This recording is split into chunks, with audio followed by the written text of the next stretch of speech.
Hi friends, எல்லா டைப்லேயும் ice cream சாப்பிட்ருப்பீங்க. ஆனால் இது ஒரு டிஃப்ரெண்ட்டான சேமியா ஐஸ்கிரீம். வாங்க எப்படி செய்கிறதுன்னு பார்க்கலாம். அதுக்கு நான் ஒரு பிஸ்கெட் எடுத்துருக்கேங்க. நீங்கள் எந்த பிஸ்கெட் வேணால் எடுத்துக்கலாம். அந்த பிஸ்கெட்டை 1/4 டம்ளர் காய்ச்சி ஆற வச்ச பாலோட சேர்த்து நல்லா கட்டிப்படாமல் மிக்ஸ் பண்ணி எடுத்துக்குங்க. இந்த மாதிரி ஒரு ஃபோர்க்கு வச்சு நல்லா மிக்ஸ் பண்ணி எடுத்துக்குங்க. இந்த பிஸ்கட் எதுக்கு சேர்க்கறனா லைட்டாக ஒரு வெண்ணிலா எசன்ஸ் ஃப்ளேவர் வரக்காகத்தான். நீங்கள் அந்த பிஸ்கெட் வேணால் எடுத்துக்கலாம். சாக்லேட் ஃப்ளேவர் இல்லாமல் இந்த மாதிரி நார்மல் பிஸ்கெட் எது வேணால் எடுத்துக்கலாம். அதுக்கப்புறம் மீதி உள்ள 1/2 டம்ளர் பாலையும் சேர்த்து நல்லா மிக்ஸ் பண்ணி எடுத்துக்கங்க. அதுக்கப்புறம் 2 ஸ்பூன் கார்ன்ஃப்ளவர் மாவும் இது கூட சேர்த்து கட்டிப்படாமல் நல்லா மிக்ஸ் பண்ணி எடுத்துக்கங்க. இந்த கார்ன்ஃப்ளவர் மாவு சேர்க்கும்போது தான் ஐஸ்கிரீம் நல்லா கெட்டியாக வருங்க. நீங்கள் கார்ன்ஃப்ளவர் மாவு, கோதுமை மாவு, மைதா மாவு எது வேணால் சேர்த்துக்கலாம். மாவை சேர்த்து நல்லா மிக்ஸ் பண்ணி எடுத்துங்க. பாருங்கள், இந்த மாதிரி நல்லா மிக்ஸ் பண்ணி எடுத்துக்கங்க. அதுக்கப்புறம் நான் ஒரு 20 கிராம் சேமியா எடுத்துருக்கேங்க. அதை 1 ஸ்பூன் நெய் விட்டு நல்லா வறுத்து எடுத்துக்கலாம்.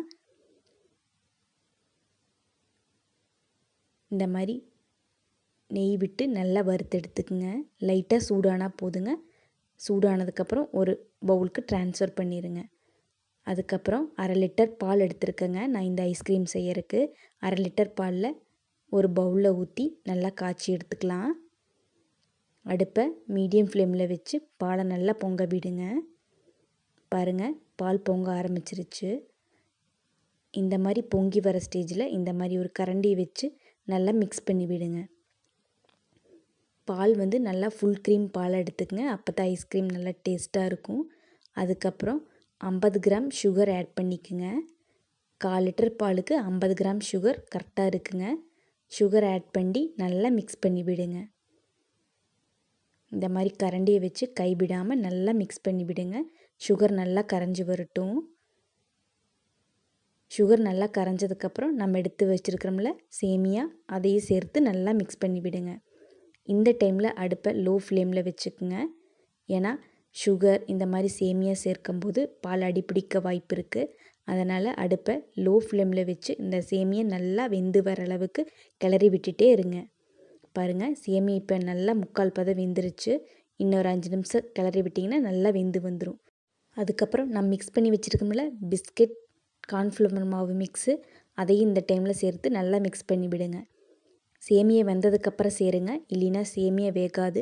இந்த மிக்ஸு சேர்க்கும்போது பால் டக்குன்னு கெட்டிப்பட்டுருங்க. அதனால் சேமியா நல்லா வெந்ததுக்கப்புறம் இந்த மிக்ஸை சேர்த்து நல்லா கிளறி விடுங்க. பாருங்கள், நல்லா கெட்டியாகி வந்துருச்சு. இன்னொரு 5 நிமிஷம் கிளறினீங்கன்னா நல்லா கெட்டியாயிரும். கைவிடாமல் கிளறி விட்டுட்டே இருங்க. அடுப்பை மீடியம் ஃப்ளேமில் வச்சு கிளறி விட்டுட்டே இருங்க. இந்த ஐஸ்கிரீம் செம்ம சூப்பராக இருக்குங்க. கண்டிப்பாக நீங்களும் ட்ரை பண்ணி பாருங்கள். ஒரு வித்தியாசமான டேஸ்ட்டில் சூப்பராக இருக்குங்க. நல்லா கெட்டியானதுக்கப்புறம் அடுப்பை ஆஃப் பண்ணிடுங்க. அடுப்பு ஆஃப் பண்ணிவிட்டு நல்லா ஆற விடுங்க. பாருங்கள், நான் அடுப்பு ஆஃப் பண்ணிவிட்டு நல்லா ஆற விட்டு எடுத்துக்கிறேன். இந்த மாதிரி மூடி போடாமல் அப்படியே ஓப்பன் ஸ்பேஸில் வச்சு 1/2 மணி நேரம் விட்டிங்கன்னா நல்லா ஆறி வந்துடும். இதுக்கப்புறம் நம்ம ஃப்ரீசரில் செட் பண்ணி வச்சுக்கலாம். நல்லா ஆறுனதுக்கப்புறம் இந்த மாதிரி ஒரு பேப்பரில் போட்டு மேலே ஒரு தட்டு போட்டு ஃப்ரீசரில் 8லேருந்து 10 மணி நேரம் அப்படியே விட்டுருங்க. நல்லா ஐஸ்கிரீம் செட் ஆகி வந்துடும். இடையில ஓப்பன் பண்ணி பார்க்க வேண்டாங்க. அப்படியே 8 மணி நேரம் விட்டிங்கன்னா இந்த மாதிரி ஐஸ்கிரீம் சூப்பராக ரெடியாகி வந்துடும். பாருங்கள், ஓப்பன் பண்ணி பார்க்கலாம். பாருங்கள், நல்லா கெட்டியாக சூப்பராக செட் ஆகி வந்துருச்சு. இப்போ கரண்டியை லைட்டாக தண்ணியில் வாஷ் பண்ணிவிட்டு அப்படியே விட்டு எடுத்திங்கன்னா சேமியா ஐஸ்கிரீம் சூப்பராக வருங்க. கொஞ்சம் ஹார்டாக இருக்குதுன்னு ஃபீல் பண்ணிங்கன்னா ஒரு 10 நிமிஷம் அப்படியே விட்டுருங்க. அதுக்கப்புறம் சூப்பராக வந்துடும். பாருங்கள், நல்லா சூப்பரான சேமியா ஐஸ்கிரீம்.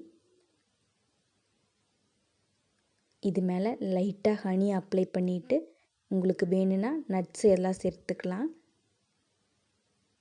இது ஒரு வித்தியாசமான சுவையில் சூப்பராக இருக்குங்க. வீட்டில் செஞ்சேன்னு சொன்னால் நம்பவே மாட்டாங்க.